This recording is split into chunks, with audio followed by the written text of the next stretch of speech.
이 시간 하나님께서 우리에게 주시는 말씀은 두 곳입니다.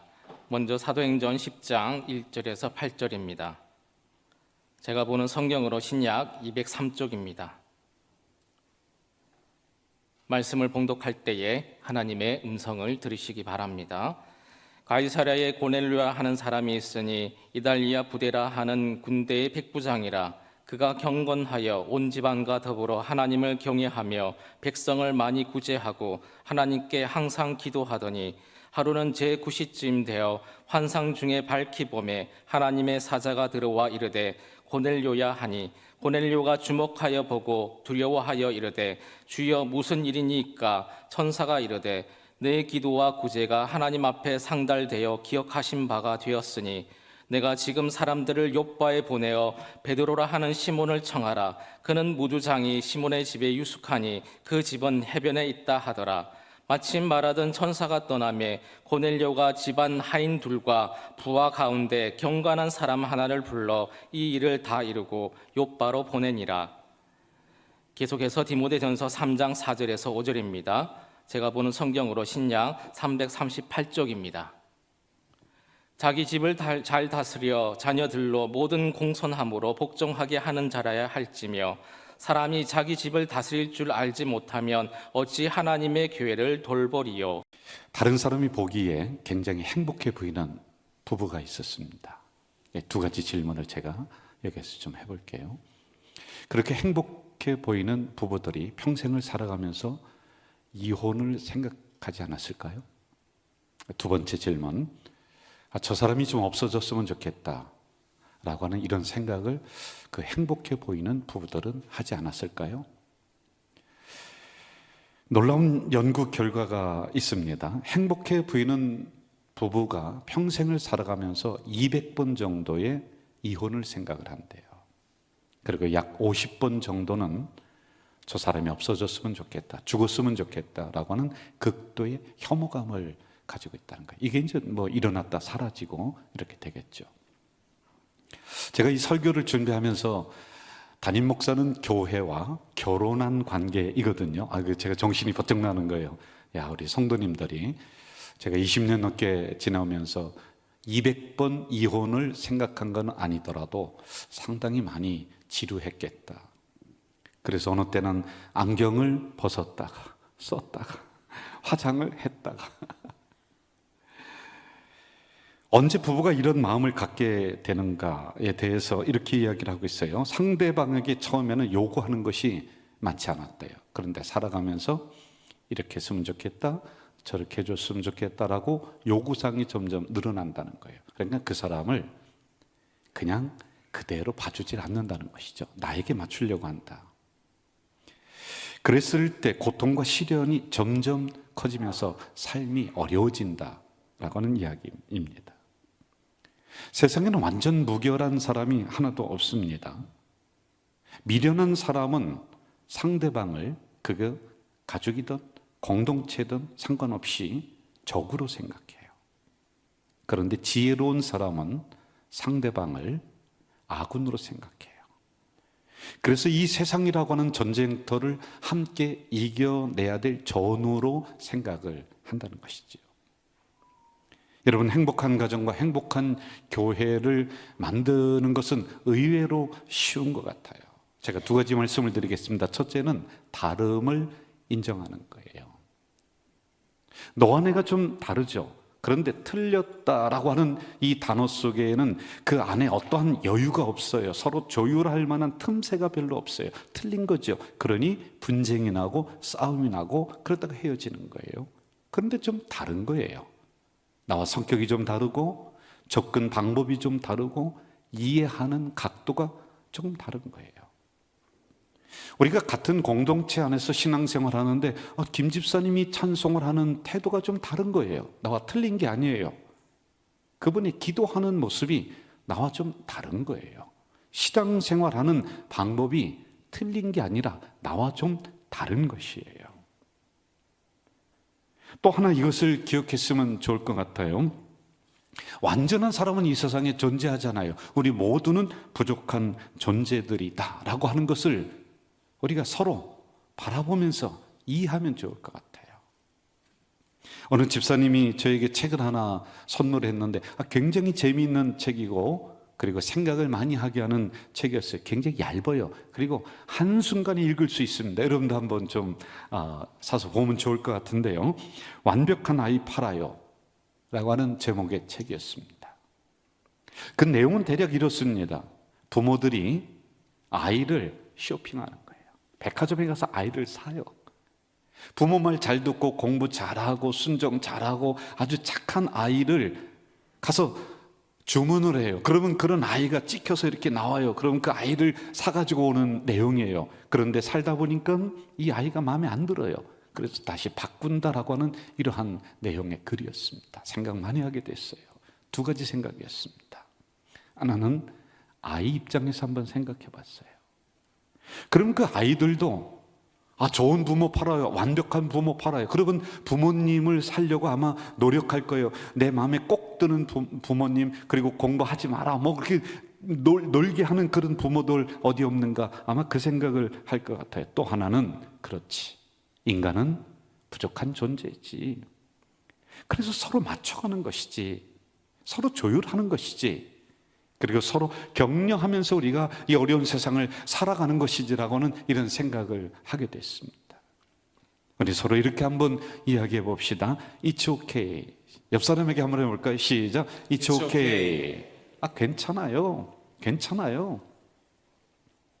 제가 스리랑카에서 6개월, 인도에서 6개월, 1년 동안 단기 선교를 나간 적이 있습니다. 그런데 그곳에 30명이 넘는 아이들, 편부모예요. 결손 가정이에요. 그 아이들을 한 센터에 모아서 밥해 먹이고 학교 보내고 돌보는데 센터의 최고 매니저로 제가 1년간 있었어요. 그런데 그곳에는 빨래를 해주는 워커 한 2분 정도가 있었고요. 그리고 아이들을 직접 돌봐주는 아주머니, 안티라고 그래요. 그분이 한 분 있었어요. 그런데 그분은 저와 같은 1년짜리 선교사를 몇 명을 경험을 했던 분이에요. 저는 초짜지요. 그런데 제가 영어도 서툴고 실수할 때마다 그분이 저에게 이렇게 얘기해요. 엉클, no problem, no problem. 아무 문제 없어요. 괜찮아요. 그리고 제가 조금 잘하잖아요. 그러면은 엄지손가락을 탁 지켜세면서 It's good. 참 잘했어요. It's good. 여러분 옆에 있는 분에게 한번 해볼까요? It's good. It's good. 영어 별거 아니에요, 여러분. 그리고 또 이렇게 격려하면 좋을 것 같아요. 근심하고 걱정하는 사람인데 걱정하지 마. Don't worry. 걱정하지 마. 여러분 영어 굉장히 쉬워요. 어디 외국에 나가서 길을 잃어버렸으면 두말할 것 없이 손 들고 할렐루야 하면은요, 기독교인들이 다 도와줘요. 배가 아픕니다. 택시를 타서 병원에 가려고 그러는데 영어가 생각이 안 나요. 그러면 닥터 세 마디만 하면 돼. 닥터. 그다음에 병원, 의사들이 많잖아요. 그 생각 안 나요. 그럼 여러분 마트 있잖아요. 마트 물건 많잖아요. 그래서 마트 고, 닥터 마트 고 하면 다 알아들어요. 그래서 병원으로 데려다 준단 말이에요. 한번 옆 사람에게 다시 한번 해봅시다. It's okay. It's okay. 괜찮아요. 잘했어요. It's good. It's good. 이렇게 서로 격려하면서 조율하면서 맞춰나가는 것, 그것이 가정이 행복하게 되는 것이요, 공동체가 행복하게 되는 것이죠. 하나님은 세상을 창조하신 후 2가지를 직접 만드셨어요. 하나는 가정, 그리고 또 하나는 교회. 그래서 성경은 이렇게 봅니다. 가정을 축소된 교회다. 교회는 확대된 가정이다. 그래서 우리 모두를 권속 식구라는 거예요. 한솥밥을 먹는 식구다. 교회가 편하면 가정이 편하네요. 그런데 가정이 불편하면 그 스트레스를 교회에 와서 풀어요. 여러분, 교회를 확대된 가정이라고 했습니다. 그러면 스트레스를 자녀들이 어디서 풀까요? 와서 부모에게 풀듯이 담임 목사인 저에게 스트레스 푸는 거 쉬울 것 같아요. 그리고 주변에 있는 권사님들, 장로님들, 지도자들에게 그 스트레스를 풀어버린단 말입니다. 인간은 가정을 통해 3가지의 지원을 받아야 돼요. 첫째는 도구 지원, 그리고 정체성 지원. 내가 한 가족이라고 하는 정체성 말이에요. 그리고 사랑하고 인정받는다는 애정 지원을 받아야지 되는 겁니다. 제가 한번 어떤 일로 어느 목사님과 한번 갈등이 있었어요. 상처를 깊이 제가 받았습니다. 상처를 받는다고 하는 것은 제 마음이 거기에 가 있다는 거예요. 예를 들어서 여러분이 저에게 이렇게 얘기를 합니다. 목사님, 얼굴이 못생겼어요. 그럼 저는 별로 상처를 안 받아요. 왜? 내가 제 얼굴 잘생기고 알거든요. 그 상처 안 받아요. 그리고 지금 제 마음이 거기에 가 있지 않아요. 그런데 어떤 분이 설교 끝나고 나더니 이렇게 저에게 얘기합니다. 목사님, 설교가 그따위로 하는 게 그게 뭡니까? 그게 설교입니까? 라고 하면은 저는 굉장히 상처받아요. 왜? 제 마음이 지금 온통 설교에 가 있거든요. 하여간 마음의 상처를 가지고 이것을 풀어내야 되는데 가장 만만한 게 집사람, 아내였어요. 아내에게 제가 이렇게 얘기했습니다. 그 사람 왜 그 모양이야? 그 목사님 그러니까 목회도 그따위로 하지. 인격이 안 됐어 하고 제가 욕을 한 바가지 했어요. 여기서 물어볼게요. 첫째, 제가 이렇게 집사람에게 이야기하는 것은 진실이냐 아니냐를 가려달라고 하는 것이다. 두 번째, 나를 좀 응원해주고 같이 욕해달라고 하는 것이다. 몇 번째일까요? 두 번째. 그런데 제 아내는 저에게 이렇게 얘기합니다. 가만히 듣더니 그거 당신이 잘못한 거야. 그거 당신 생각이 틀린 거야. 저는 그때 엄청 상처받았어요. 내가 가정에서 애정 지원을 못 받고 있구나. 가족이라고 하는 이 정체성이 제가 흔들리기를 시작을 했어요. 가벼운 건데도 말이죠. 무척 화가 났습니다. 40이 넘어가는 남자분들에게 물었습니다. 가장 인정받고 싶은 사람이 누구냐 그랬더니 가족이에요. 아내예요. 자녀예요. 부인들에게 물었습니다. 그랬더니요, 남편의 말 한마디가 가지고 있는 모든 것을 다 풀어버린대요. 따뜻한 말 한마디가요. 여러분, 가정만 그럴까요? 교회 공동체는 훨씬 더 합니다. 서로가 존중하지 않고 내가 인정받지 못한다, 그럼 교회를 벗어나는 거예요. 내 교회라고는 소속감이 없으면은 여러분, 교회 어려움이 있어도 뛰어나오지 않는 거예요. 누군가 나를 무시한다, 그럼 그게 상처가 되는 거란 말이에요. 심리학 용어 중에 피그말리온 효과라는 게 있습니다. 타인의 기대나 관심으로 인해서 능률이 오르거나 결과가 좋아지는 상황, 이게 피그말리온 효과예요.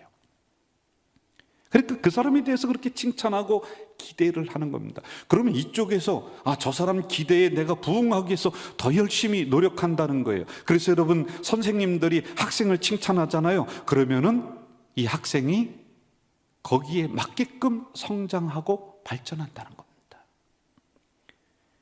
교회 구성원들도 마찬가지입니다. 서로를 격려하고 인정하고 존중하지 못하면 교회 공동체성이 깨지는 것이죠. 그런데 조금 부족하지만은 서로를 인정했습니다, 존중했습니다, 그리고 격려했습니다, 그리고 좋은 쪽으로 기대를 했어요. 그러면 교회가 피그말리온 효과, 점점 그쪽으로 발전해 간다는 거예요. 참 재미있는 조사를 했어요. 코디 연구소와 국민일보에서 2022년 11월에 이런 조사를 했어요. 우리나라에서 통계청이 이런 조사를 하는데, 내가 집안일을 부탁할 사람이 있는가, 내가 필요할 때 상대방을 요구할 그런 사람이 있는가. 근데 둘 다 없다. 이걸 고립도라고 해요. 사회적으로 고립이 된 거예요. 그런데 그런 비율이 34%. 사회는요. 동일한 설문을 가지고 교회 공동체에게 조사를 했습니다. 그랬더니 교회 내 고립도는 25%. 그러니까 사회보다는 좀 떨어져요. 이게 무슨 얘기예요? 그래도 교회는 나를 도와줄 사람이 있다는 거예요. 자, 또 다음에 이렇게 물었습니다. 내가 다니고 싶은 교회는 어떤 교회일까? 여러 가지가 있어요. 1등이 뭐냐면은 예배 중심의 교회. 그리고 여러 가지 답이 있는데 그중에 제 눈길을 끄는 단어가 있었어요. 분쟁 없이 행복을 느낄 수 있는 교회 다니고 싶다. 원숭이 새끼 몇 마리를 가지고 실험을 했다고 하잖아요. 같은 공간에 한쪽에는 철사로 만든 그 엄마 품같이 이렇게 했고요. 그리고 그 위에 우유병을 놨습니다. 그리고 이쪽에는 따뜻한 담요 위에 우유병을 놨어요. 그런데 처음에 원숭이 새끼를 들여보냈더니 이 원숭이 새끼들이 똑같이 이렇게 나눠서 가서 우유를 마시더래요. 그런데 시간이 지나고 나니까 이 철사로 만든 딱딱한 곳에는 가지를 않더라는 거예요.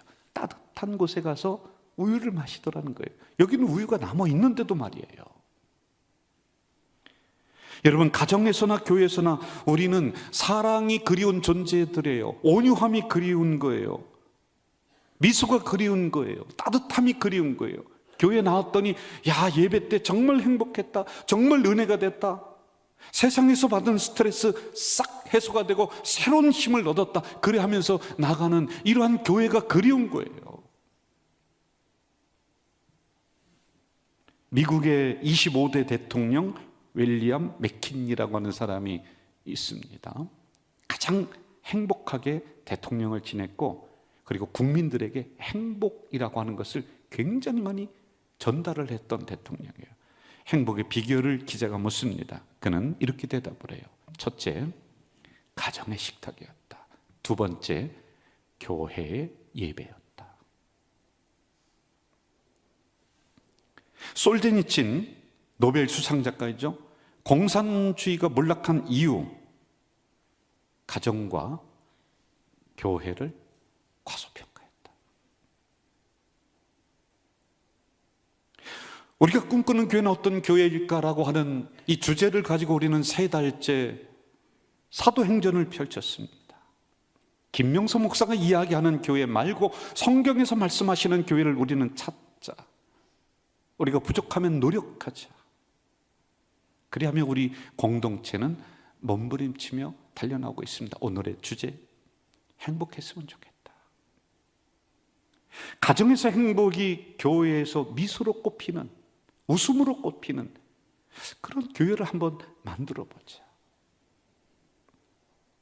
오늘 본문은 가이사랴라고 하는 지역을 소개합니다. 그리고 거기에 백부장, 100명의 군사를 거느린 대장, 이름은 고넬료, 이방인이었습니다.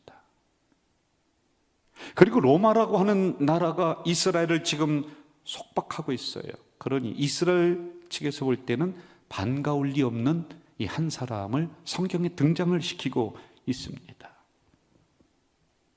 저의 관심은 그 가정이 어떻게 초대교회에 영향을 미쳤는가, 여기에 있습니다. 이 부분에 대해서 성경은 많은 언급을 하지 않아요. 그냥 단 몇 줄만 나오고 있습니다. 그래서 그 몇 구절을 추측을 하면서 성경을 좀 같이 풀어볼 거예요. 2절 이렇게 말씀하죠.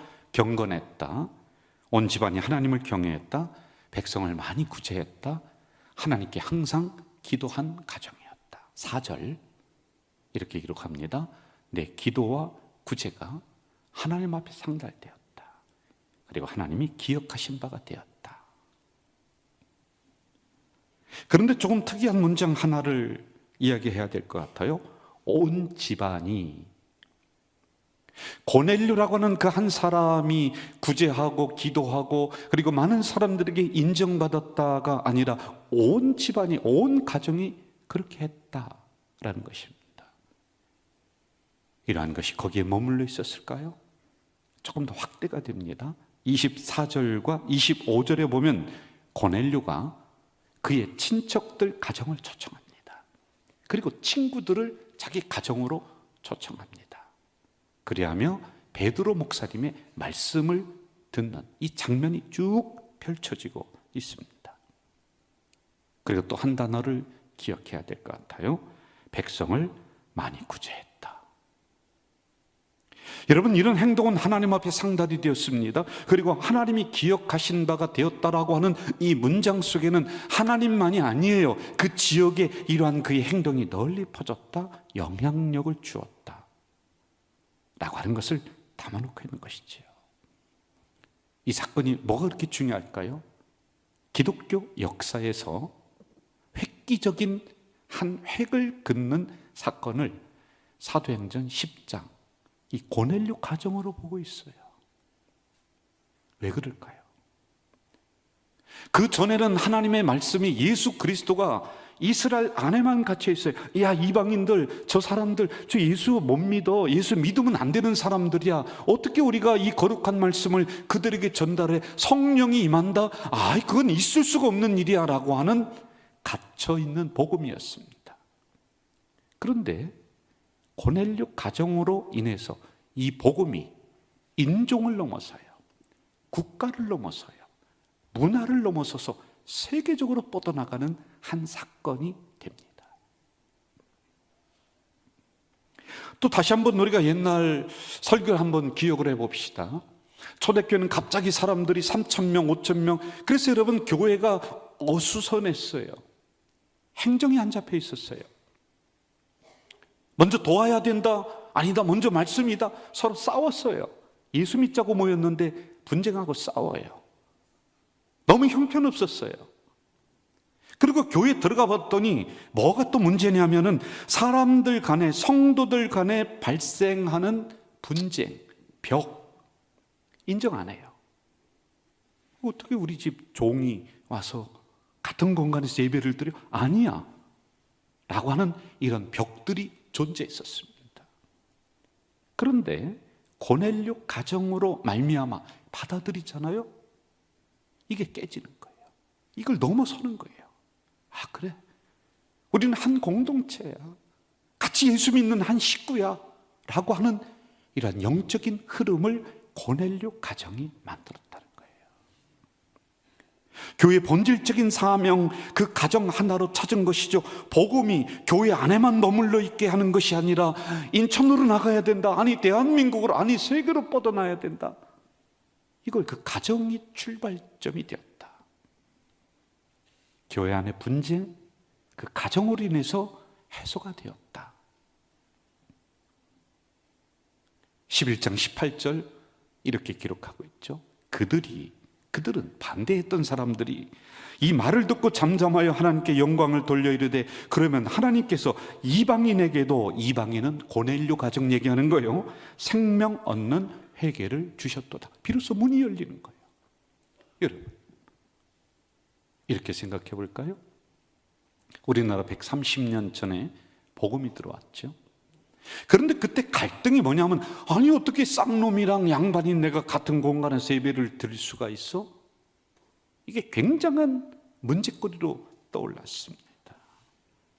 이런 상황에 유명한 사건이 하나가 초대교회에 일어나요. 우리나라 초대교회예요.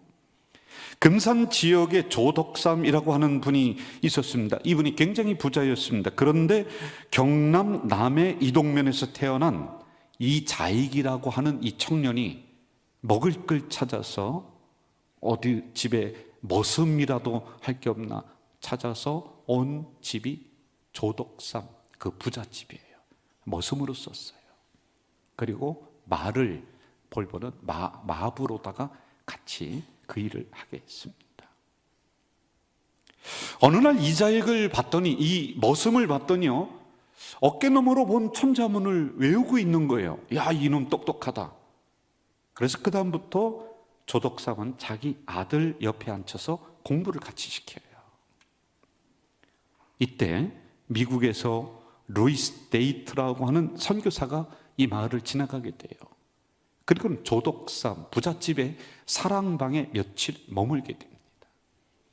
이자익에게 같이 자니까 복음을 전합니다. 그리고 주인인 조덕삼에게 예수님을 전해요. 그래서 생긴 교회가 금산교회예요.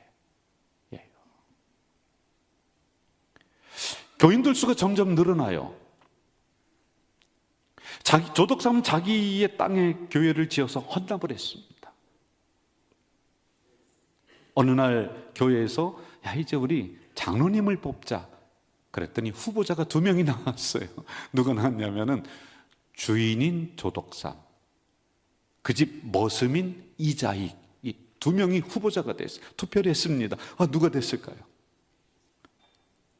주인은 떨어지고 종이 장로로 선출이 된 거예요. 큰일 났습니다. 교회가 술렁이기 시작했어요. 당시 이런 문제는 한국 초대교회의 큰 문제거리였어요. 제가 한국 교회사에 나온 거 한번 읽어드릴게요. 서울의 숭동교회에서는 천민이었던 백정들이 많이 출석하고 있었는데 백정 출신의 박성춘 집사가 먼저 장로로 선출되자 양반 신자들이 반발하고 교회를 떠나 안국동에 안동교회를 세우는 일이 있었다. 많이 있었어요. 서울의 연동교회는 갑바치들이 많이 출석하고 있었는데 갑바치 출신의 고찬익 집사가 먼저 장로로 선출되자 양반 신자들이 이탈하여 종묘 근방에 묘동교회를 설립한 일이 있었다. 그럴 가능성 많죠. 분위기가 굉장히 어수선해졌습니다. 야, 큰일 났다. 우리 교회 이제 큰일 났다. 그러자 그때 조덕삼 장로에서 떨어진 이분이 일어나서 이렇게 얘기합니다. 이것은 하나님의 뜻입니다. 교회가 잠잠해졌어요. 그리고 이 사건이 소문이 납니다. 한국 초대교회 이 문제가 해결이 되는 출발점이 되었습니다. 만약에 조덕삼이라고 하는 이 주인이 벌떡 일어나서 그냥 핑 하고 나갔다고 한번 쳐봅시다. 여러분, 교회는 쑥대밭이 됐을 거예요. 그런데 이분의 한마디와 이분의 한 행동, 그것으로 교회는 행복한 웃음꽃이 피는 거예요. 참 멋지지 않습니까? 다시 성경으로 가볼까요? 고넬료 가정으로 사도행전에 등장하는 초대교회의 큰 두 가지 문제, 이 복음이 갇혀있는 이 문제, 아니야, 이방인도 예수 믿을 수 있어, 아, 그분들도 성령 받을 수 있어, 이 문제가 해결이 돼요. 11장, 12장, 13장으로 보면은 이 복음이 계속 뻗어나가요. 그 출발점 고넬료 가정이었어요. 초대교회에 있었던 분쟁의 문제, 갈등의 문제, 너와 내가 섞이지 못합니다. 어떻게 내가 저 사람과 함께 예배 드릴 수 있어? 그런데 이 고넬료라고 하는 가정, 이 가정으로 말미암아, 아, 그래, 우리는 한 공동체야, 우리는 한 식구들이야 라고 하는 웃음꽃이 피어난 거예요. 디모데전서 3장 15절, 이런 가정을 다음과 같이 부릅니다. 이 집은 살아계신 하나님의 교회요 진리의 기둥과 터니라. 그럼 여러분, 우리가 누려야 될 기쁨, 행복 어디에 있는 것일까요? 누군가 제 이름을 부릅니다. 김명서 씨, 그럼 제가 네, 그럽니다. 어디 있습니까? 여기요 라고 대답을 해요. 영어권에서도 이름 불러요. 그러면 yes. 어디 있어요? Here, 여기. 이렇게 얘기해요. 하나님이 아브라함을 부릅니다. 아브라함아, 어디 있느냐? Here I am. 제가 여기 있습니다. 이삭을 바치려고 할 때 칼을 들어서 치려고 합니다. 그러자 아브라함아, 하나님이 급히 부릅니다. 그러자 아브라함이 이렇게 대답해요. 내가 여기 있나이다. 여러분, 이 의미가 뭔지 아세요? 내가 여기 있다는 것은 하나님과 제가 같은 공간 안에 있습니다. 제가 하나님을 찾으려고 어디 멀리 가는 것이 아니라, 하나님이 저를 찾으려고 어디 멀리 가는 것이 아니라, 하나님과 저는 같은 공간 안에 있습니다. 이 의미는 조금 더 발전을 해요. 우리가 신앙 안에서 참다운 행복을 찾으려면 다른 그 어떤 곳으로 가는 것이 아니라 바로 여기에 있습니다. 우리가 부르는 이 찬양 속에 하나님이 계십니다. 우리가 같이 예배드리는 이 공간 속에 바로 행복 있습니다. 찬양, 기도, 이러한 속에 행복이 있습니다 라고 하는 쪽으로 발전을 하게 됩니다. 지금 여러분과 제가 몸담고 있는 이 공동체 안에 행복이 있다는 쪽으로 발전하게 됩니다. 아주 먼 옛날 천사가 사람들에게 몇 날 몇 시 어느 장소에 오면은 선물을 주겠다. 그런데 바구니를 2개를 가지고 와라. 그 정한 날짜에 정한 장소에 사람들이 기대감을 가지고 큰 바구니 2개씩을 가지고 왔습니다. 바구니 하나를 내놓아라. 그러자 천사는 행복이라고 하는 것을 바구니에 가득 쏟아부어줬어요. 너무 좋아요. 이것만 있으면 인생 no problem, it's okay, it's good, 좋아요.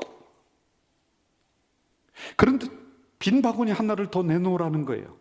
그러자 천사는 불행이라고 하는 것을 거기에 가득 담아줬어요. 사람들이 불평합니다. 아니, 행복이라고 하는 것만 있으면 좋을 텐데 이걸 왜 줍니까? 그러자 천사는 이렇게 얘기했답니다.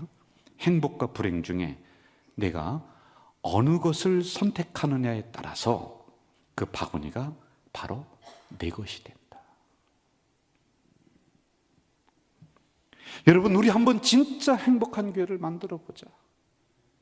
예배 드리고 났더니 진짜 힘을 얻었다, 이런 교회를 한번 만들어 보자. 우리나라에 5만 개가 넘는 교회가 있습니다. 80% 이상이 분쟁하는 거예요. 싸우는 거예요. 교회 갔더니 너무 힘들어.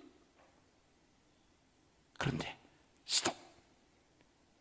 우리 정말 초대교회처럼 행복한 가정, 이 행복한 가정은 교회로 이어져서 행복한 교회, 은혜로운 교회 함께 만들자. 우리의 힘으로는 안 되겠죠. 주님의 선한 능력이 우리를 도울 거예요. 우리의 믿음이 이 역사를 이룰 줄 믿습니다. 우리 찬양하면서 마무리하겠습니다.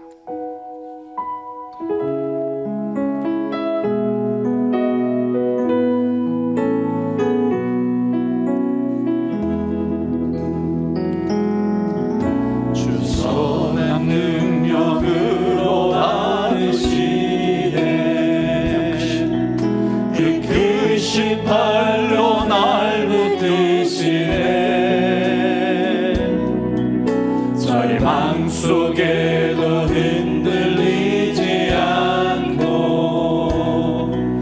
사랑하는 주 얼굴 그하리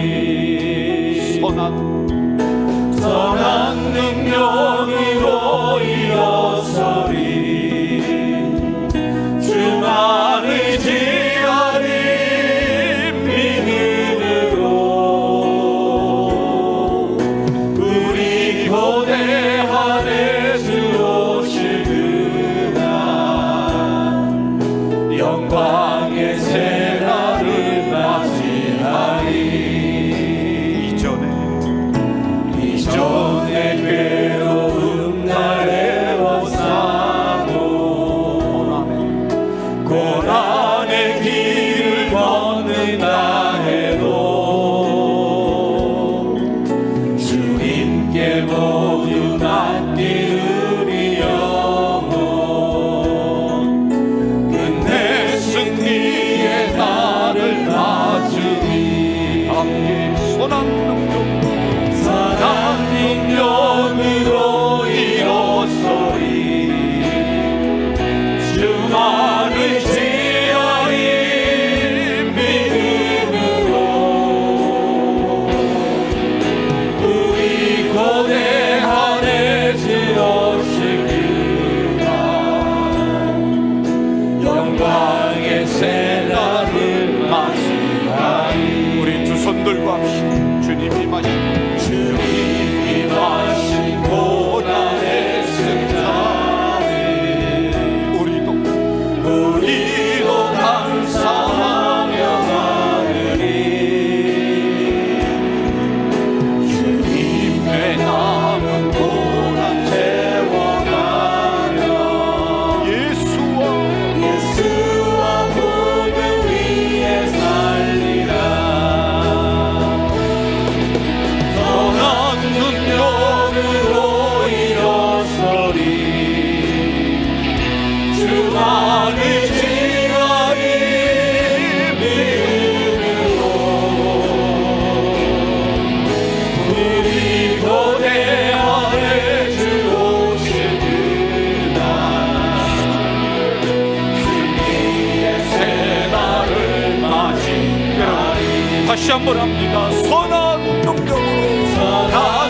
능력으로 일어서리 주만 의지하리 믿음으로 우리 고대하네 주 오실 그날